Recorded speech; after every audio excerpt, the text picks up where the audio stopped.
Bonjour fidèles téléspectateurs de Mondial TV. Nous sommes le jeudi 2 février 2023 devant l'hôtel Marignane de Paris, Paris-Champs-Élysées, pour assister à la cérémonie de présentation de la candidature du docteur Dona Mupapa Kibadi à la présidentielle 2023 de la République démocratique du Congo.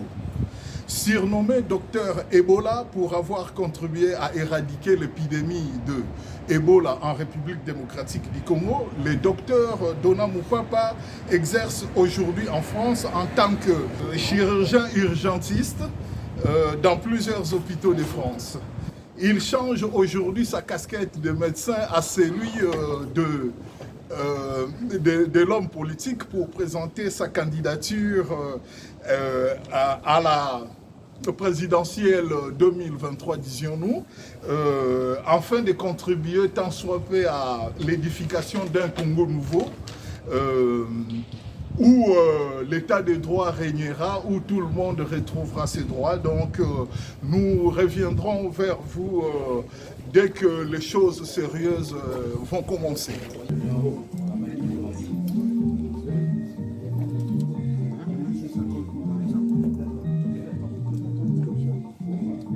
Vous assistez à l'arrivée du docteur Dona Mupapa Kibadi qui va tenir la conférence de presse de présentation de sa candidature à la présidentielle 2023 en République démocratique du Congo. Bonjour docteur. Bonjour. C'est l'arrivée. Bonjour. Merci. On vous laisse le temps de vous installer. Merci beaucoup. Accompagné de sa chère épouse. Le docteur Dona Mupapa. Docteur Mupapa, s'il vous plaît. C'est l'entrée du docteur Mupapa dans la salle des conférences. Il est en train de saluer des invités.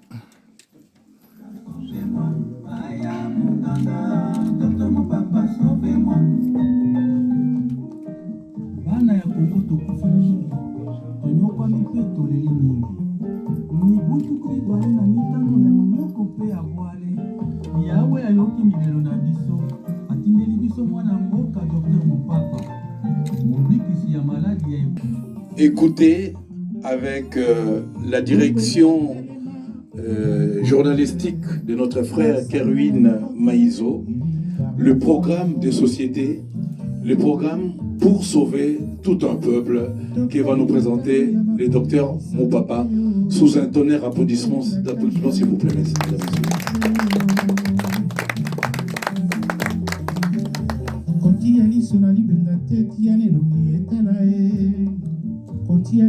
Kerwin Maïzo, s'il vous plaît, pour nous diriger.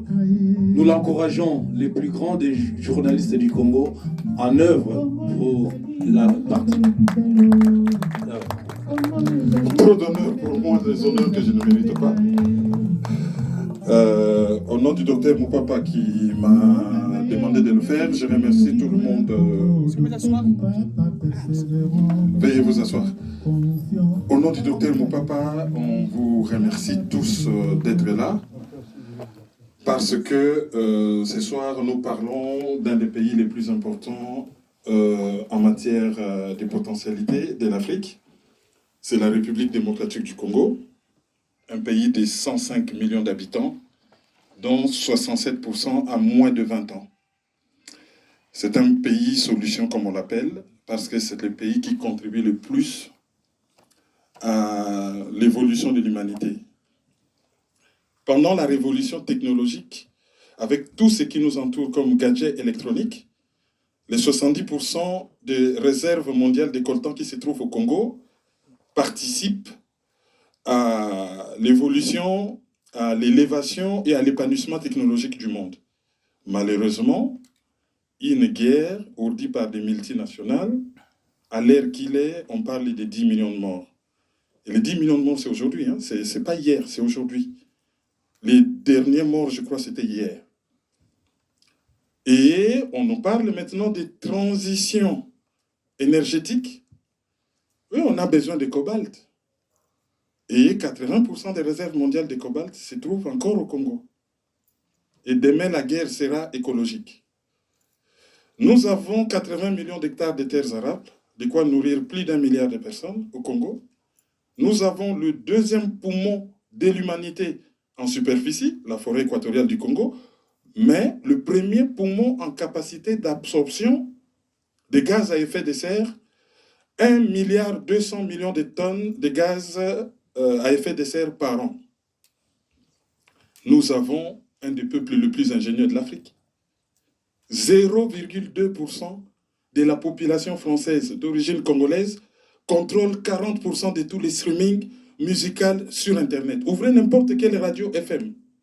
Tiakola, Gradure, Gims, Kamini, Zola, Dadju, Nino, Kobalade, Chai.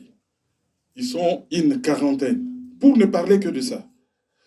Donc c'est un pays qui est au centre de beaucoup d'enjeux. Et pour diriger ces pays, il faut les vouloir. Les élections dans ces pays, c'est tout un dossier. Et aujourd'hui, quelqu'un qui a lutté contre une des maladies les plus horribles du monde, Ebola, victorieusement, qui a contribué à mettre en place des traitements pour lutter contre cette maladie, qui a un cursus scolaire, universitaire élogieux, depuis le Congo, 2 bacs, Université de Kinshasa, des études en Allemagne. C'est lui qui sauve des vies ici en France. Il va nous parler de son Congo. Le Congo qui constitue sa passion. Le Congo pour qui il s'est battu, où il se bat jour et nuit. Comment il voit le Congo demain? Le Congo qui sera un havre de paix pour les Congolais, pour les Africains et pourquoi pas pour l'humanité. Avant de continuer le programme, parce qu'il y a un petit film que l'on verra, à tout seigneur, tout honneur, les doyens de l'Association des journalistes africains en France, M. Lancinet Camara, d'ailleurs, on aurait dû commencer par lui passer le micro, parce que le jeune que je suis, crime de lèse-majesté, prendre le micro devant les doyens, ce que j'aurais pas dû faire, je paierai une amende. Alors, je passe le micro au doyen. D'abord, il n'y a pas d'amende à payer. Il faut bien que les vieux passent la main aux jeunes. Alors, vous avez vu que le pape, dans sa sainteté, dans sa lumière, dans sa volonté d'apporter ce qu'on appelle un plus dans la recherche de la paix et contre l'assassinat massif des citoyens de la République démocratique du Congo. Le pape, aujourd'hui, appelle des pays comme le Rwanda, des hommes politiques mafieux comme Paul Kagame. Le pape leur dit d'arrêter ça. On ne peut pas, entre Africains, prétendre à l'unité africaine et venir prendre les matières premières comme le faisait hier Léopold II, c'est-à-dire que tout revenait à l'époque à la Belgique et rien pour les Congolais. Que Kagame s'inscrit dans cette lignée, honnêtement, c'est une honte. Le pape, aujourd'hui, a dit il faut arrêter ça. Alors, il y a comme par enchantement des élections en décembre prochain. Je puis vous dire qu'il y a beaucoup de candidats, en commençant par Tshisekedi, les Mouzito, les Katumbi. Ce sont des gens qui se sont enrichis illicitement. Ils ont beaucoup d'argent. Ils ont toute la mafia internationale derrière. Et puis, si eux, ils n'ont pas pu sécuriser la République démocratique du Congo avec tout ce qu'ils ont, c'est que ce sont de faux patriotes. Donc, ce qu'il faut en décembre 2023, c'est un homme nouveau, avec un esprit nouveau. Il faut que ce soit un bâtisseur, un patriote. Et vous avez vu sur l'affiche, on a mis qu'il y a du nouveau dans le paysage politique de la République démocratique du Congo. ce nouveau paysage avec ce nouvel homme, il s'appelle Dona Mupapa Kibadi. Le voilà. Je voudrais que partout, d'abord les journalistes qui sont là, je vous salue. Je vous salue parce que vous allez faire ce qu'on appelle une communication planétaire. Dire qu'aujourd'hui, il y a un nouvel homme qui sera candidat en décembre 2023 et que par pur patriotisme, par ce qu'on appelle le sursaut national, il faut voter pour Dona Mupapa Kibadi. Sans chercher quoi que ce soit. Je vous dis que quand les partisans de Katumbi me contactent, vieux, tu veux de l'argent, viens avec nous. Et oui, il n'y a pas longtemps, je leur ai dit que ce n'est pas l'argent qui fait la valeur humaine. Et je leur ai dit que des gens comme les Lumumba, aujourd'hui, sont fêtés partout. J'ai dit aux représentants de Katumbi que des gens comme Amilcar Cabral, pour lequel nous nous sommes battus, le représentant de ce qu'on appelle le Négus-Sela, aujourd'hui, il n'avait pas beaucoup d'argent, il n'avait que le patriotisme. Il y a l'avenue Amilcar Cabral aujourd'hui à Saint-Denis.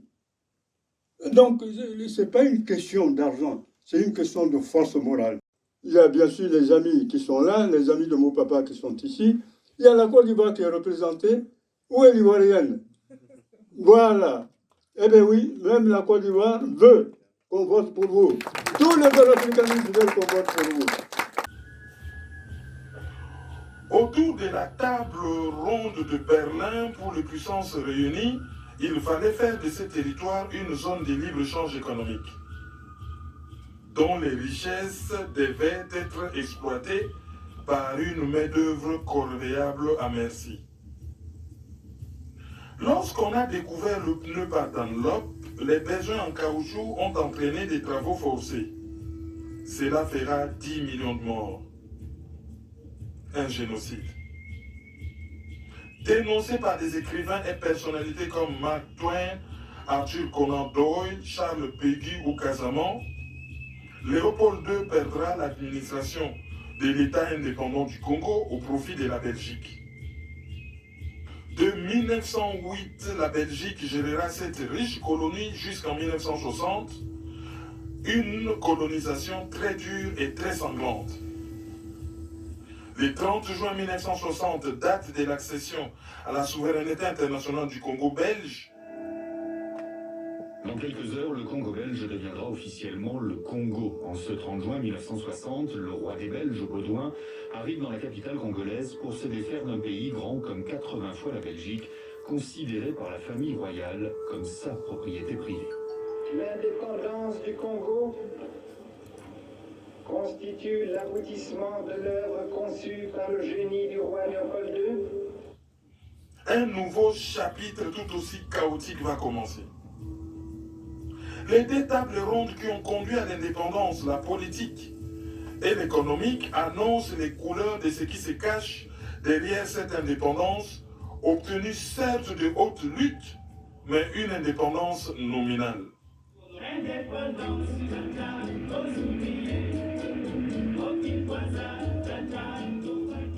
Le summum de ces événements fut les manifestations des émeutes du 4 janvier 1959 qui ont entraîné plusieurs morts qualifiés des martyrs de l'indépendance.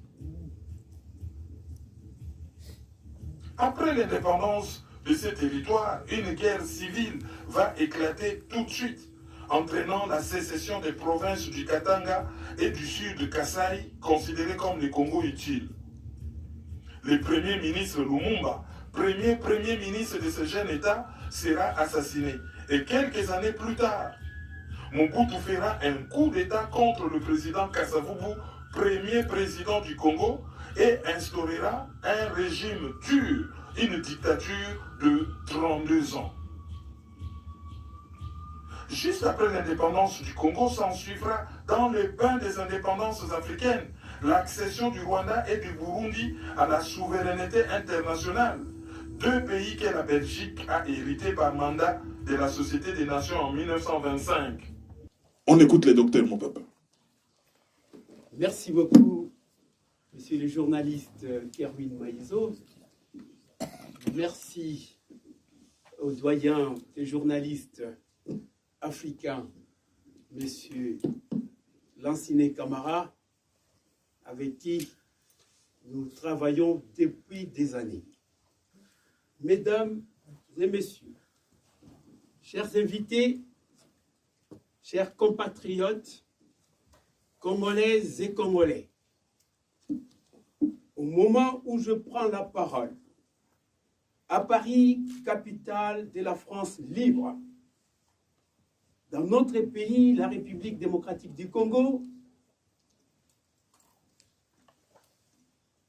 la guerre est toujours présente.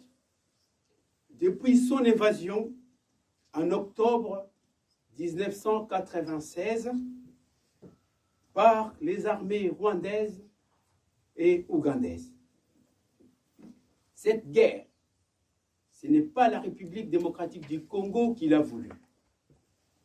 Cette guerre injuste d'occupation et de pillage des ressources minières de la République démocratique du Congo nous a été imposée par les régimes dictatoriaux, terroristes et génocidaires de M. Paul Kagame du Rwanda, soutenu par les forces étrangères.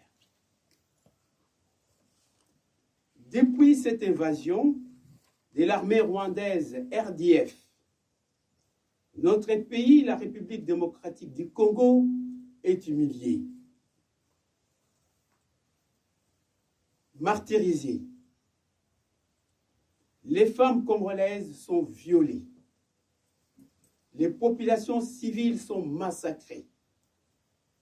Les crimes des génocides et les crimes contre l'humanité sont répertoriés et bien documentés et reconnus par les experts de l'ONU, par le rapport Mapping et les derniers rapports de ces experts de l'ONU du mois de septembre 2022.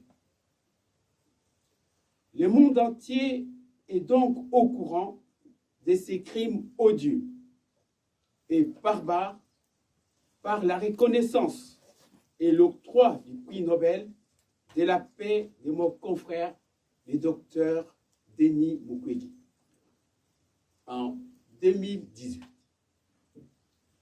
Mais malheureusement, pour la République démocratique du Congo, l'ONU, par sa mission, la MONUSCO, est incapable, avec 20 000 hommes, 20 000 soldats, sur les sols congolais, depuis 20 ans, de mettre fin à ces calvaires du peuple congolais. Ces massacres, cet enfer dure depuis plus de 25 ans. Dans l'indifférence de la communauté internationale et qui ne se mobilise pas, comme en Ukraine, pour aider financièrement et en armes la République démocratique du Congo. Bien au contraire, et paradoxalement, l'ONU, par le Conseil de sécurité, a mis en place ou a placé notre pays, qui est victime d'évasion d'une armée étrangère, sous le régime d'embargo d'armes jusqu'en 2022. Le bilan est très lourd. Nous avons dépassé la barre des 10 millions de morts des civils et plus de 10 millions de déplacés de guerre vivant dans des situations désastreuses par manque d'assistance adéquate et protection civile.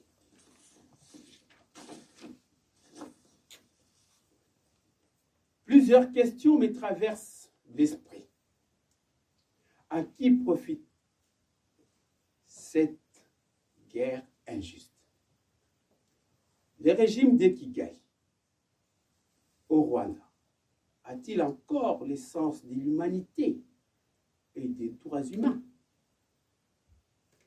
Comment, malgré tous ces rapports des experts de l'ONU sur les crimes des génocides, des crimes contre l'humanité retenus contre ces régimes de Paul Kagame, sont toujours restés lettres mortes? Pourquoi certains pays et organisations non gouvernementales continuent-ils à faciliter, à aider financièrement les régimes de Paul Kagame dans son entreprise ignoble de balkanisation et de pillage de nos ressources minières? Pourquoi la communauté internationale ne sanctionne-t-elle pas les régimes du Rwanda qui a envahi notre pays sous des prétextes fallacieux et des stratagèmes multiples, comme ils ont sanctionné la Russie de M. Poutine? Mesdames et messieurs, chers invités, chers compatriotes, Congolaises et Congolais, devant cette situation chaotique, des guerres permanentes, nous ne pouvons pas nous résigner. Je ne reconnais plus le Grand Congo, mon pays. Nous pouvons pleurer. Les larmes ne servent à rien. Nous pouvons nous lamenter. Aucune lamentation nous aidera à nous en sortir du bourbier. Nous pouvons continuer à accuser les régimes de Paul Kagame ou la communauté internationale. Nous pouvons mettre en cause toutes les nations du monde. Nous ne pourrons jamais nous libérer si nous ne combattons pas nos agresseurs. Chers compatriotes, Congolaises et Congolais, à la terreur, le peuple congolais a répondu par l'affirmation de notre unité et notre cohésion nationale. Parce que nous avons compris et senti que c'est dans l'unité que se forge la résistance d'un peuple et d'une nation. Nous nous battrons ensemble contre des barbares qui viennent tuer nos enfants, nos parents, nos amis et violer nos mères, nos filles pendant plus de 2 décennies. Cette guerre, nous devons nous y engager totalement, sans retenue. Ils ont perçu nos faiblesses et nos doutes. Nous sommes dans l'obligation patriotique de gagner cette guerre, quelles que soient les conditions, jusqu'à la libération totale de notre pays, le Grand Congo. Notre victoire est impérative.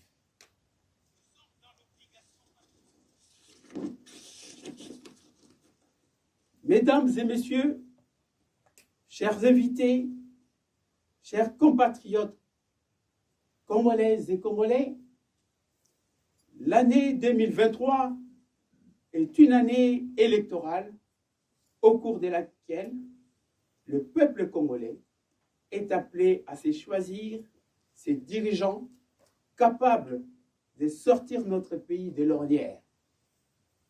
Ainsi, devant la stratégie du chaos et du mensonge, devant l'incapacité de nos dirigeants de mettre fin à ces drames que vit le peuple congolais depuis plus de 25 ans, je vous annonce ma candidature à la présidence de la République démocratique du Congo.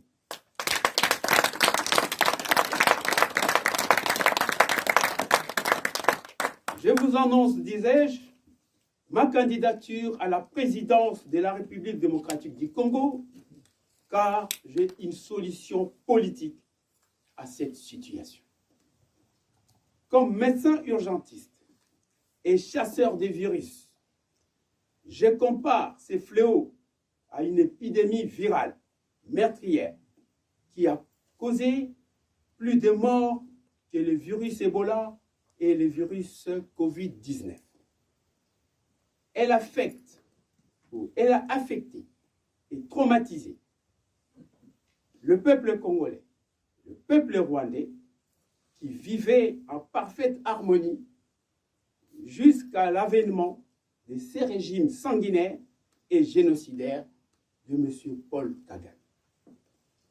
La guerre est au Grand Congo. Le problème est au Grand Congo. La solution aussi est aux Congolais de la trouver. Au moment où l'ONU et la communauté internationale sont tétanisés et se déclarent incapables de résoudre cette crise, et cette crise qui a été créée de toutes pièces pour piller et exterminer la population congolaise.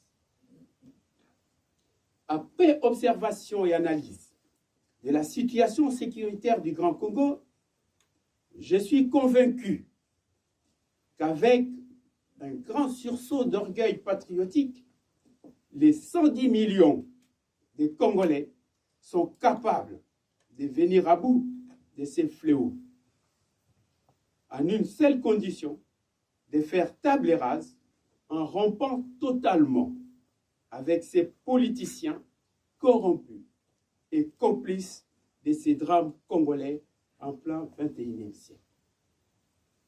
Car, ne dit-on pas qu'il n'y a pas de mauvaises troupes, mais de mauvais chefs. Congolaises et Congolais, je ne crois pas au fatalisme ou à la fatalité. Alors, refusons ce que nous sommes devenus, un peuple esclave, esclave de la classe politique corrompue, qui ne change pas depuis la Deuxième République, esclave des vieilles recettes qui ne marchent plus. Nous sommes un peuple esclave. Nous voulons, dès à présent, redevenir un peuple grand et libre. Alors, ne nous résignons pas. Ne nous résignons pas devant cette guerre injuste. Ne nous résignons pas à ces responsables politiques de la Deuxième et Troisième République qui ont amené les Grands Congo dans les chaos depuis 60 ans. Ils proposent les mêmes idées, le même désordre, le même discours, alors que le peuple réclame du sang nouveau. Avant de terminer ma déclaration de candidature à la présidence de la République démocratique du Congo, permettez-moi de m'adresser à la communauté internationale ainsi qu'à l'Union européenne et aux États-Unis d'Amérique. J'appelle l'Union européenne, les États-Unis d'Amérique et la communauté internationale de bien vouloir appliquer les mêmes sanctions économiques au régime de Paul Kagame comme vous l'avez appliqué au régime de Poutine en Russie pour avoir envahi l'Ukraine, car les mêmes causes produisent les mêmes effets. Je vous demande d'apporter au peuple congolais de l'aide militaire et financière comme vous le faites en Ukraine. Je vous demande aussi de ne plus aider financièrement les régimes terroristes de Paul Kagame, du Rwanda, avec l'argent des contribuables européens. Je vous demande de ne plus croire aux mensonges de Paul Kagame et de son régime. Congolaises et Congolais, sachez que rien n'est impossible. Rien n'est impossible.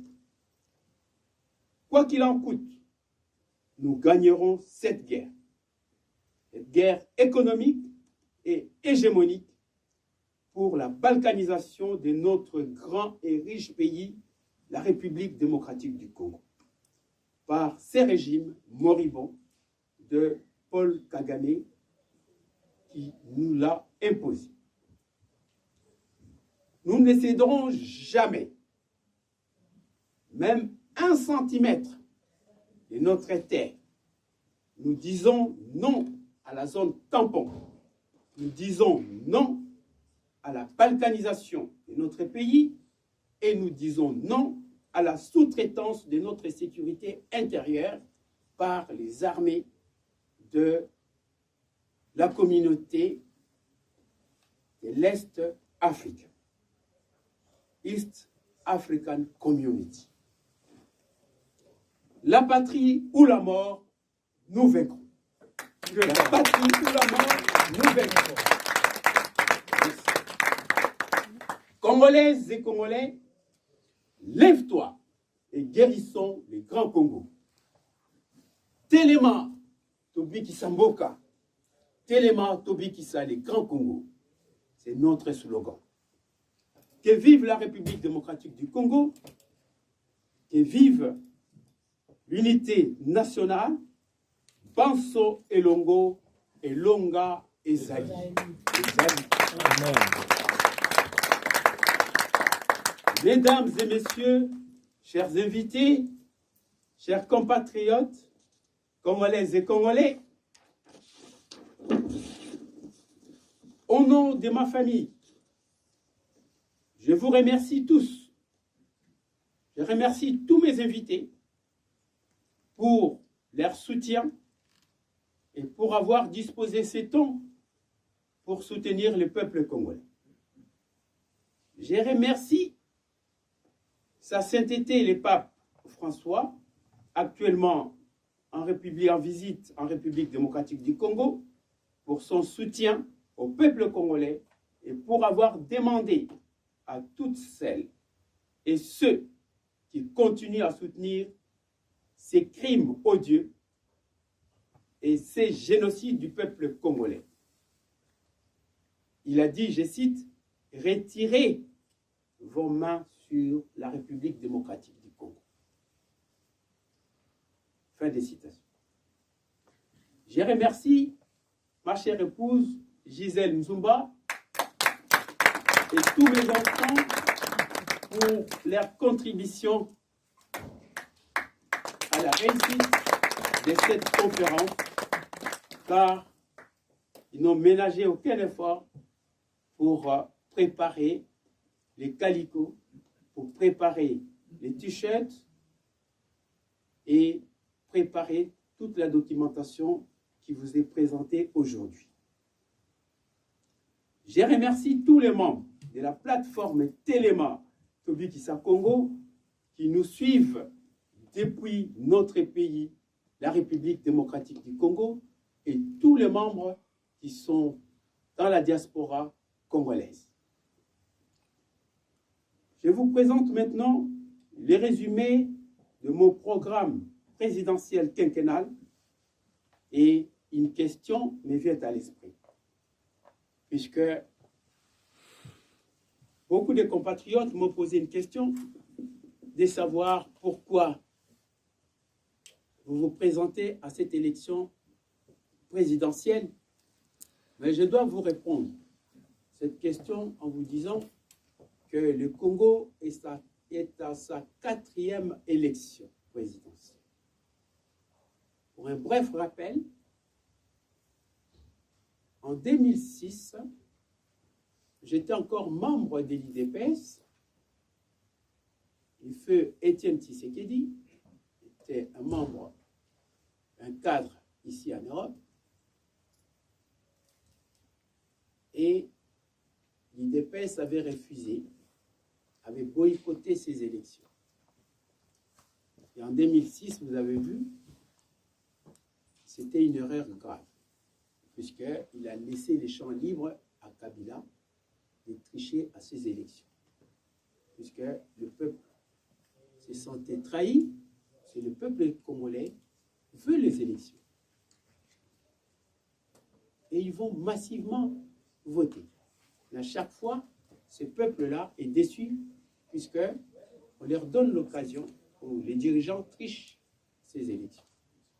Mais au fur et à mesure qu'on avance, la tricherie devient difficile. Pourquoi nous avons vu en 2011, Jean-Pierre Bemba qui avait gagné aux élections, Kabila a triché pour la deuxième fois et on l'a appelé deuxième faute pénalty. Et le troisième faute pénalty que Kabila a encore fait, cette fois-là, il n'a pas pu imposer son dauphin qui était Chadari Ramazani, qu'il préparait justement pour le remplacer et pour continuer ses régimes. Et puisqu'il y avait une dynamique qui s'est formée et le peuple a suivi justement la dynamique de l'opposition et qui s'est choisi un candidat, c'est Martin Fayulu. Mais malheureusement, M. Félix Tshisekedi avec Kamere ont organisé cette destruction de l'opposition, cette unité, et se sont présentés pour former ce qu'on appelait les caches, pour brouiller justement les cartes. Et vous connaissez bien les résultats, et malgré ça, donc Kabila était contraint d'accepter un opposant aux élections et comme vainqueur. Donc il a proclamé Tshisekedi, mais vous savez très bien que c'est Fayulu qui avait gagné aux élections. Mais cette fois-ci, nous savons aussi que Tshisekedi est en train de suivre presque le même modus operandi et la même méthode de tricherie en plaçant à la tête de la CENI un membre de l'IDPS que je connais bien.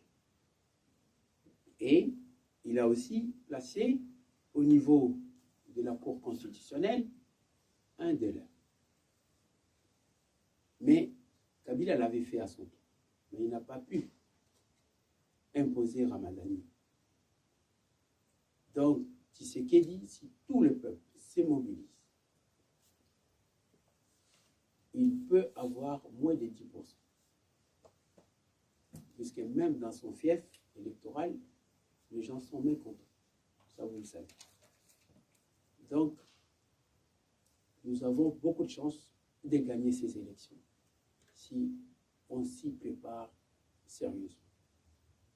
Et je vous apprends que la politique de la chaise vide profite toujours au dictateur ou à celui qui organise les élections.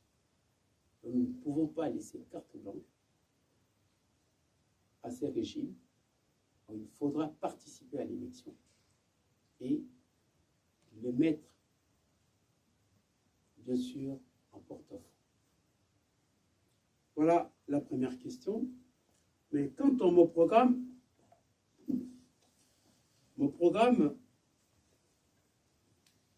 se résume comme suit. Qu'est-ce que je veux et pourquoi je veux prendre le pouvoir pour diriger le Congo?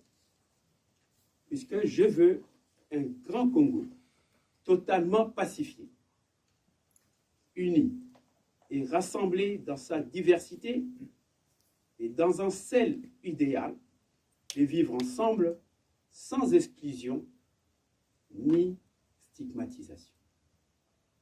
Je veux un grand Congo et un grand peuple congolais dans la paix retrouvée et durable. Je veux une justice équitable pour tous et lutter contre l'impunité et les antivaleurs. Je veux mener une lutte impitoyable contre la corruption, les tribalismes, les régionalismes, les communautarismes et les détournements des deniers publics. Je veux un grand Congo réellement démocratique, respectueux des valeurs républicaines. Je veux un grand Congo restauré par sa coopération interrégionale et internationale. Je veux le respect de la souveraineté et la dignité internationale de notre patrie, la République démocratique du Congo. Mes priorités sont résumées en 20 points. Je vais citer le plus important. Instaurer une paix durable sur toute l'étendue de notre territoire national en assurant la sécurité des biens et des personnes. Faire une réforme profonde de l'armée nationale congolaise, moderne, bien équipée, dépouillée totalement des soldats étrangers, infiltrés, terroristes, génocidaires et traîtres. Faire la réforme de la gendarmerie nationale, de la police nationale, de la police municipale, de proximité, de services de sécurité intérieure et extérieure, afin de mettre fin aux divers phénomènes dits Kuluna, Ujana, Chégué, enfants de la rue et de la délinquance juvénile. Je vais instaurer une formation militaire obligatoire de 2 ans à tous les jeunes Congolais dès l'âge de 18 ans pour la sauvegarde de la paix dans notre pays. Si tu veux la paix, prépare la guerre. En latin, civis pacem parabellum. Je vais instaurer la 4e République avec une grande réforme institutionnelle afin de créer un véritable état de droit avec des institutions fortes. Je vais renforcer l'autorité de l'État par une bonne gouvernance qui satisfasse les citoyens congolais. Notre pays a des atouts et les grands potentiels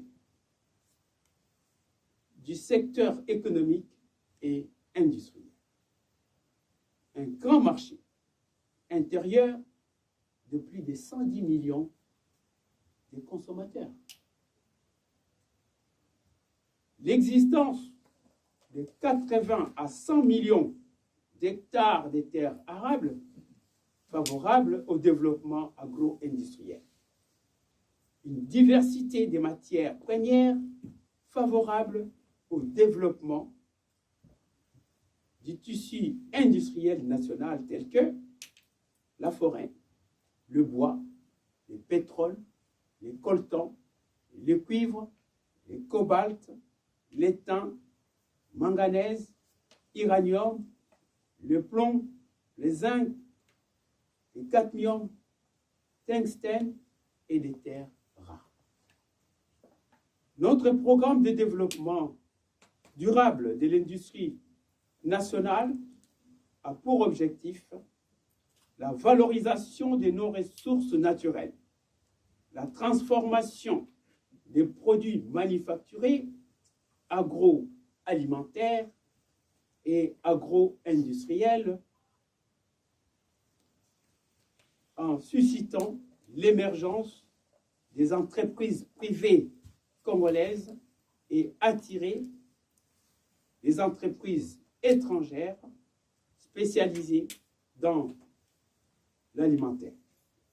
Transformer les produits agricoles et animaliers.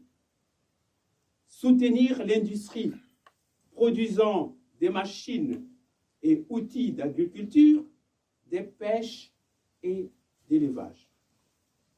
Des pièces de rechange, des engrais et autres intrants industriels utilisés pour l'agriculture. La création des zones économiques spéciales, ZES, par une mise en place d'une stratégie de création des zones économiques spéciales.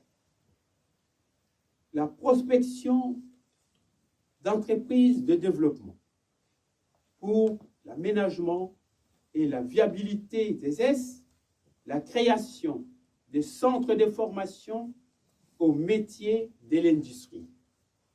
Mise en place d'une politique de communication et de marketing efficace et efficiente en vue de la promotion des zones économiques spéciales. Le renforcement des infrastructures, des bases destinées au secteur industriel, augmenter la production de l'énergie hydroélectrique, du barrage d'Inga et d'autres barrages, et les énergies renouvelables. Faire passer un taux moyen d'accès à l'eau potable à 90% en 2028. Renforcer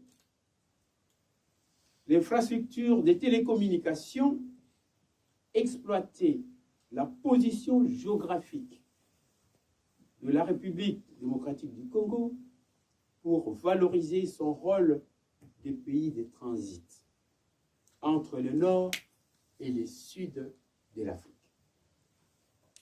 Renforcement des capacités de production des PME et PMI locales et étrangères. Créer une banque d'investissement et de développement au service des PME et PMI. Participation active des PME et PMI locales dans les zones économiques spéciales à travers la sous-traitance, la co-entreprise et l'encouragement du Made in Congo. Construire des centres de formation professionnels pour des PME et PMI. L'amélioration de la gouvernance du développement industriel. Créer un cadre législatif et réglementaire du secteur industriel. Doter les secteurs des organismes d'appui à l'industrialisation. La stratégie de financement de nos projets de développement. Comment nous allons financer notre projet? La dette publique de la RDC s'élève à 7 milliards de dollars. C'est vraiment insignifiant. C'est soit 15% du PIB national. Nos projets de développement nécessitent un budget quinquennal de 190 milliards de dollars. Dans l'optique de diversifier les sources de financement, nous optons pour les mix ci-dessus.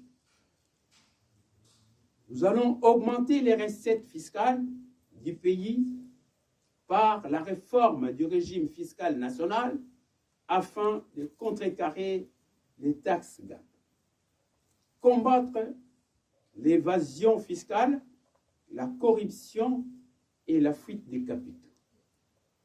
Assainir les systèmes judiciaires améliorer la sécurité des personnes et de leurs biens, améliorer les climats des affaires.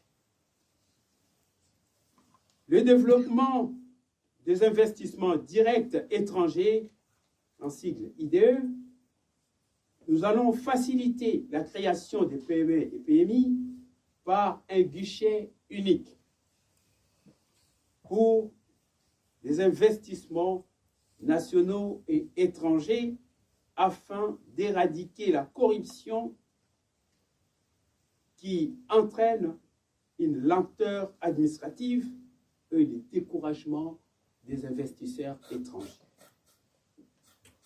Nous allons offrir des avantages fiscaux et des abattements douaniers au profit des investisseurs étrangers.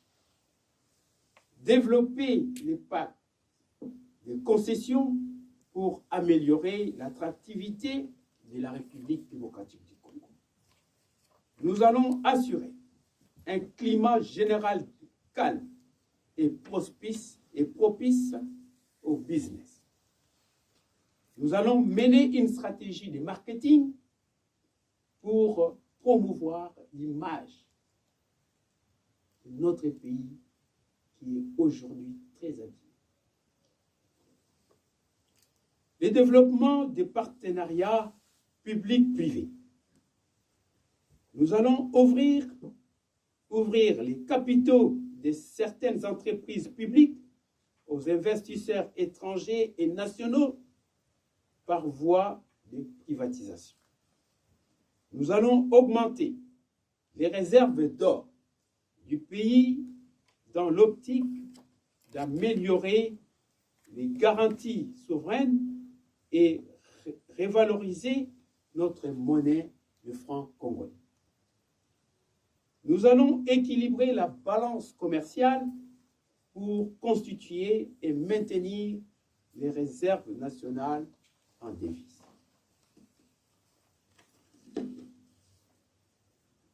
Notre stratégie de développement du secteur agricole est décrétée priorité des priorités pour l'autosuffisance et l'autosuffisance alimentaire et la lutte contre la malnutrition. Nous voulons, par notre programme, de développer les productions végétales, développer les productions animales, améliorer les conditions d'exercice de l'agriculture et de l'élevage. Nous voulons développer l'agroforesterie. Et nous voulons enfin améliorer la gouvernance de l'agriculture. Le développement du secteur touristique. Nous visons de construire et aménager le voie d'accès aux sites touristiques, car nous avons plus de 9 parcs nationaux avec une diversité de la faune et de la flore en République démocratique du Congo. Nous voulons construire des infrastructures d'offres touristiques et de loisirs. Nous voulons aussi viabiliser les secteurs et surtout sécuriser les sites touristiques, car les gens ne viennent pas visiter nos animaux, nos gorilles des montagnes qui étaient la propriété de la République démocratique du Congo. Ces grands gorilles des montagnes sont aujourd'hui présentés par le Rwanda et notre parc Virunga est présenté par d'autres médias et certains médias comme étant au Rwanda et invite les Occidentaux à aller visiter le Rwanda pour visiter les gorilles. Or, ces gorilles de montagne est une spécificité de la République démocratique du Congo, comme les bonobos et les okapis. Donc, ce sont des animaux qui ne se trouvent qu'au Congo. ces animaux ont été volés dans nos parcs nationaux. Nous voulons lutter contre la faim par l'autosuffisance alimentaire, par la création d'un secteur agro-industriel dans les 145 territoires de notre pays. Nous voulons lutter contre la pauvreté par des salaires décents et l'octroi des allocations familiales et des revenus minimums universels. Nous voulons faire la promotion de l'éducation de nos enfants par une école gratuite et obligatoire pour tous ou pour tous les enfants du Congo jusqu'à l'âge de 16 ans, comme en France. Pour lutter contre l'analphabétisation et développer les pays pour avoir une main-d'œuvre qualifiée. Nous voulons améliorer l'accès à la santé pour tous, de l'eau potable et de l'électricité et un logement décent par la création ou la réhabilitation de notre Office national des logements ONL qui existait, comme ce qui existe aujourd'hui ici avec les HLM. Nous voulons enfin la suppression des visas d'entrée au Congo par tous les compatriotes congolais de l'étranger et l'octroi de la double nationalité à ces dignes fils du pays, naturalisés dans leur pays d'accueil afin de lutter contre leur exclusion et leur stigmatisation. Car ces fils, ces dignes fils du pays représentent une chance et une potentialité humaine non négligeable pour la République démocratique du Congo, qui manque cruellement de main-d'œuvre qualifiée pour la renaissance et le décollage économique de la République démocratique du Congo. Pour une parenthèse, les Congolais naturalisés dans les pays d'accueil ne sont plus Congolais. Donc, ils perdent leur nationalité en se naturalisant dans les pays d'accueil. Or, nous savons qu'en football, tous ces joueurs sont aussi naturalisés, mais ils sont acceptés à l'équipe nationale. Et les Congolais, pour se rendre dans son pays, né à Kinshasa ou à Bukavu ou à Lubumbashi, a besoin d'un visa pour aller dans son propre pays où il est né, où il est originaire. Ça, c'est une aberration et c'est très grave. C'est une injustice. C'est pourquoi je voudrais réparer ça dans la 4e République que j'appelle de tous mes voeux. Voilà, mes chers compatriotes, chers invités et chers journalistes, nous sommes arrivés à la fin de notre conférence de presse, de mon allocution, de mon adresse et de mon annonce de ma candidature à la présidence de la République démocratique du Congo. Et je suis à votre disposition pour toutes les questions. Je vous remercie. Comme vous venez de le dire, pas seulement pour 5 ans, mais pour plusieurs années. Moi, je connais, les autres connaissent. Il y a un problème au niveau du Congo. Déjà, au niveau du périphérique de Kinshasa, on a les problèmes d'électricité. Ça, on n'en parle même pas. Il y a d'autres personnes, ils n'ont pas l'Internet. Alors, comment est-ce qu'ils sauront? Et qu'est-ce que vous avez préconisé par rapport à ça? Parce qu'il faut que tout le peuple congolais connaisse votre programme. C'est un bon programme. C'est à ce moment-là, ils seront tous convaincus de voter massivement pour vous. Qu'est-ce que vous avez préconisé? C'est ça ma question. Merci. Et la difficulté que les gens ont pour accéder à l'information. Mais nous savons très bien que nous avons une radio qui est forte, et c'est ce que nous appelons la radio trottoir. Nous l'utilisons, les Iraniens l'ont utilisée, et cette radio est plus forte que l'Internet. Et chez nous, on dit Oyokia, Balogia, Balogia. Donc, Oyokia, il y a Azakoya et Azalibo. Donc, ça passe de bouche à oreille. Et c'est plus rapide. Qu'est-ce que je fais? J'ai utilisé ce que nous appelons des team leaders. Nous avons dans notre plateforme Télématobikisa Congo des team leaders qui sont chaque groupe par la théorie des 12. Les 12 apôtres comme Jésus l'avait fait. Ils étaient 12 apôtres seulement.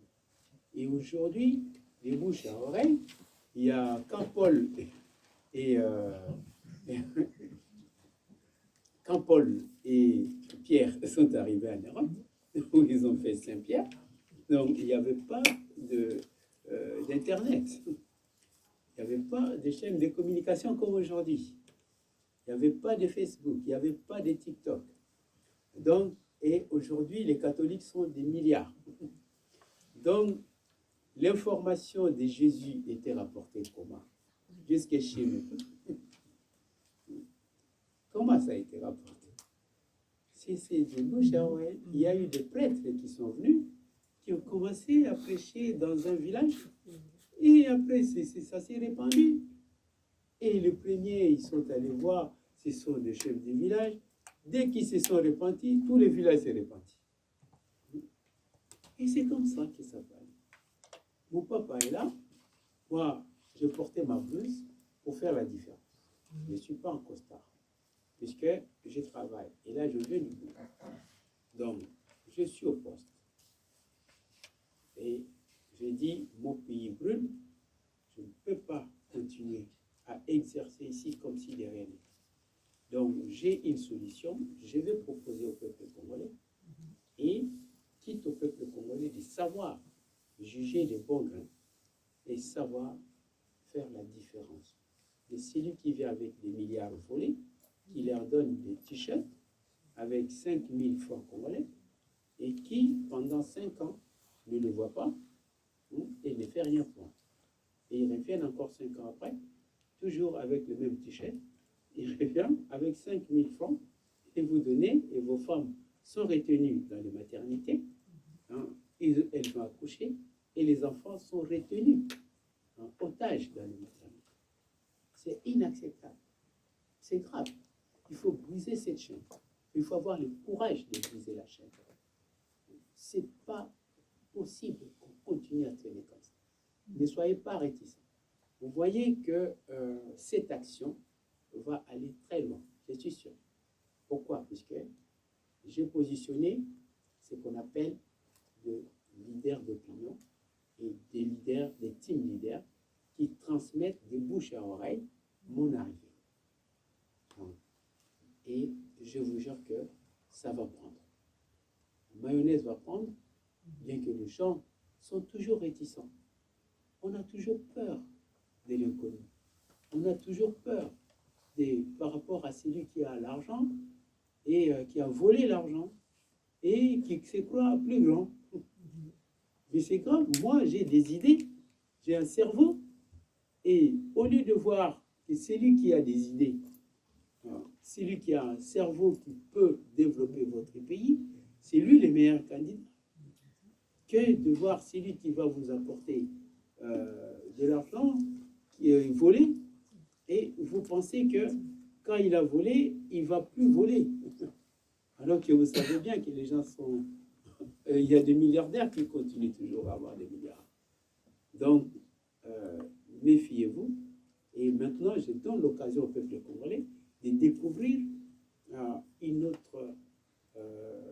donc, des personnalités politiques à devenir, puisque moi, je fais une politique passive. Donc, j'ai soutenu, j'ai donné des mémorandums, j'ai écrit des livres que j'ai donnés aux politiciens, mais qui ne les ont pas exploités. Pourquoi ne passons-nous pas nous-mêmes devant pour appliquer nos programmes. Question je me pose. Est-ce que c'est impossible que nous puissions nous-mêmes porter nos programmes? Ce n'est pas impossible. Voilà, c'est pourquoi j'ai dit il faut oser. Et je suis de ceux-là qui croient fermement à son destin. Et quelqu'un qui croit aussi au changement et quelqu'un qui croit aussi à l'utopie. Puisque si le président Mitterrand, ici en France, avait eu peur des De Gaulle, qui était très populaire, s'il avait peur d'affronter le président De Gaulle, ben, je vous jure qu'il ne serait jamais président. Mais on l'a appelé force tranquille. Pourquoi? Puisqu'il est resté, il a maintenu sa ligne et il est devenu président. Il a même dirigé plus que De Gaulle pendant 14 ans. Donc, vous voyez, c'est qu'il ne voyait pas les débuts aujourd'hui, mais vous voyez ce que je deviendrai demain. Ah, merci. Ayant eu le plaisir ou autre de rencontrer tous les chefs d'État, que ce soit le président Kabila, que ce soit toutes les personnalités de chez Tshisekedi, pour aller sur ce qu'a dit monsieur là, qui a dit une chose très importante. Il a dit: demain vous êtes président, mais rien ne certifie que vous serez président. Aux dernières élections, j'étais à Kinshasa. Félix Tshisekedi, qui avait des panneaux énormes, d'abord il faut savoir une chose, et je peux le certifier, tous les panneaux de Tshisekedi étaient payés par Joseph Kabila. Okay. Il y avait des panneaux comme le petit panneau à droite de l'écran pour tous les candidats, et Tshisekedi avait des panneaux plus grands que l'écran ici. Les élections se passent, 3 jours, 4 jours après le dépouillement, Félix est 3e ou 4e. Certains amis très implantés en RDC me disent: attends quelques jours, attends une petite semaine, et tu vas voir. Et une petite semaine après, Félix est président. Quand je suis allé en RDC, j'ai rencontré le gouverneur de la Banque centrale, le ministre des Finances. Ça marque bien les choses. J'ai revu le premier ministre des Finances. On a mangé chez la sœur de Félix Tshisekedi, entre parenthèses, l'évêque de la maison publique, qui nous avait reçus merveilleusement, dit: ce soir je convoque Félix chez moi, et parce que, entre parenthèses, pour votre information, on a quand même proposé, moi je suis le président d'une société financière, on a proposé 25 milliards d'euros à la RDC pour des programmes de développement. On travaille spécifiquement sur les programmes de développement sociaux et humanitaires. Aujourd'hui, qu'est-ce qui fait l'avenir de demain? C'est l'humanitaire. L'humanitaire, c'est de donner au peuple de quoi manger, de quoi se nourrir, de quoi se loger, les soigner et les éduquer.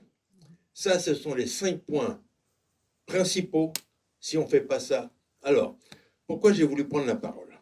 Parce que, aujourd'hui, le plus grand ennemi de l'Afrique, c'est le FMI et la Banque mondiale. Aujourd'hui, le monde est dirigé par ces 2 institutions. Ce sont ces institutions qui dirigent politiquement les États. C'est une catastrophe, mais c'est comme ça. Donc, il y a des moyens de les contourner. On entend parler, la Banque mondiale, je ne veux plus en entendre parler, et on leur apporte des solutions à l'encontre, parce qu'il faut savoir une chose. Le FMI, la Banque mondiale, a fait signer aux États des engagements comme quoi ils ont l'interdiction de faire quoi que ce soit en emprunt sans l'accord du FMI, sous peine de rembourser pas immédiatement toutes les dettes de capital et d'intérêt. Quand nous, aujourd'hui, on travaille avec beaucoup de pays, on a un système où on ne fait pas une dette, 1 euro de dette de remboursement de capital et d'intérêt. Ça a été la chose la plus difficile à faire comprendre. Donc c'est pour ça qu'il y a aujourd'hui de nouvelles choses, et c'est la principale chose pour un développement d'un pays, de pouvoir apporter de l'argent pour faire les grands projets. Parce que les grands projets, s'il n'y a pas d'argent, ça va mettre des années. Donc on a un système actuel pour faire des choses. Donc, tout ce qui a été dit est très intéressant, parce que vous voyez ça d'un côté public. Nous, on voit ça d'un côté, on ne fait pas de politique, on fait que de la haute finance pour le développement humanitaire. Donc, je sais combien c'est difficile. Aujourd'hui, on a 2, 3, 4 présidents avec lesquels nous sommes en contact direct. On voit qu'est-ce qu'ils font, qu'est-ce qu'ils ont performé pour être au pouvoir. C'est des changements radicaux qu'il faut faire. C'est pour ça que je suis très heureux de pouvoir dire ça officiellement à mon ami qui se présente à la présidence. C'est une épreuve extrêmement difficile, mais si elle est prise dans le bon sens et qu'il a compris ce que les institutions officielles, le plus grand barrage, ce sont les institutions. Parce que si demain le FMI a décidé que ce sera tel président, ils ont tous les moyens financiers de bloquer, de faire et de défaire. Donc je voulais rester très discret sur ce que je déclare, parce que ce n'est pas mon rôle de faire des choses publiques, mais quand j'entends l'assistance qui dit ça, qui dit ça, qui dit ça, vous avez parfaitement raison. Mais il faut regarder qu'est-ce qui se passe dessous. Et dessous, c'est un combat politique pour garder le pouvoir, pour détourner les fonds, pour faire des choses qui sont innommables. Et il y a tellement de choses à faire. La RDC est un pays énorme avec des richesses colossales, mais ces richesses, il faut que ça rentre pour l'État. Il ne faut pas que ça rentre dans les poches de ceux qui dirigent. J'aurais beaucoup de choses à dire, mais je me devais de le dire. Vous avez bien fait. Merci. D'abord, l'énergie propre que nous avons, l'énergie hydroélectrique, par les barrages. Je vous informe que nous avons un grand barrage qui s'appelle Inga, et que ces barrages-là, rien qu'avec ces barrages-là, puisque nous avons le fleuve le plus régulier au monde, le fleuve Congo. Et ce fleuve Congo, les barrages est construit à l'embouchure du fleuve. Et ce fleuve ne connaît pas une baisse de débit, puisque quand il pleut à l'ouest, à l'est, ça pleut un peu, et vice-versa. Donc, du coup, nous avons toujours ces courants qui est réduit. Rien qu'avec ça, l'électricité hydroélectrique produite par les barrages est une électricité, une énergie propre. Deuxièmement, nous avons les lithium. On a des cobalt et nous pouvons être et remplacer l'OPEP rien qu'avec 80%. L'ère du pétrole est en train de passer. Donc les Congos, c'est pourquoi les Congos se retrouvent encore dans un carrefour avec des enjeux géostratégiques.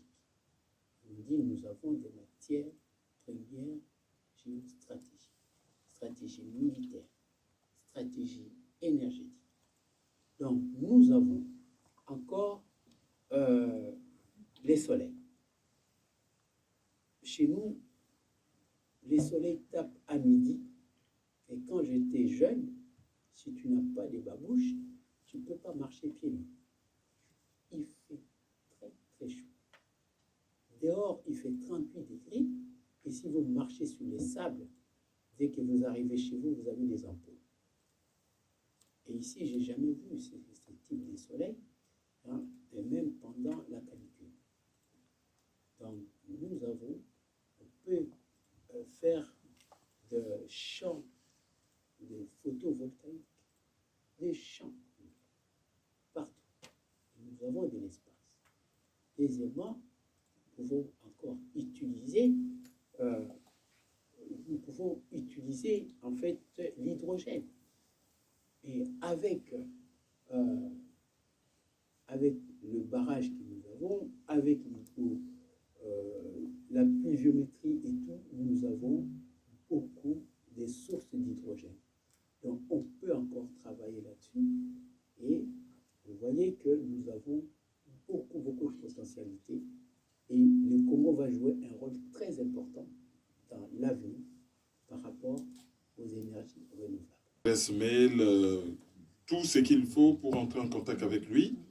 N'hésitez pas à les contacter et puis à chercher à en savoir encore un peu plus. Le chemin est long, nous ne sommes qu'au mois de février et les élections probablement vers la fin de l'année. Le chemin est long et beaucoup d'eau coulera sûrement sous le pont. Et on va observer la situation. Mais quoi qu'il arrive, pour le bonheur des Congolais, pour le bonheur des Africains et pour le bonheur de l'humanité, il faut que la République démocratique du Congo s'en sorte. Et le combat qui se déroule au Congo, ce n'est pas une affaire des Congolais, c'est une affaire de tous les Africains. Ces pays jouent le rôle des digues. Les combats de certains intérêts internationaux se jouent au Congo. Et c'est un pays qui joue le rôle des digues. Si la digue saute, c'est toute l'Afrique qui est inondée. Que les autres Africains qui nous suivent évitent de regarder le Congo avec condescendance. Les Congolais sont tout simplement au front. Et la bataille est panafricaine. Les Congolais sont tout simplement au front. Merci au docteur Dona Moupapa de nous avoir réunis aujourd'hui ici et de nous avoir donné de la matière. À part les livres de 220 pages qu'on va relire, on va lire ces fascicules et relire ces prospectus. Et cela nous amènera à réfléchir sur notre pays. En tout cas, merci à tous d'être venus.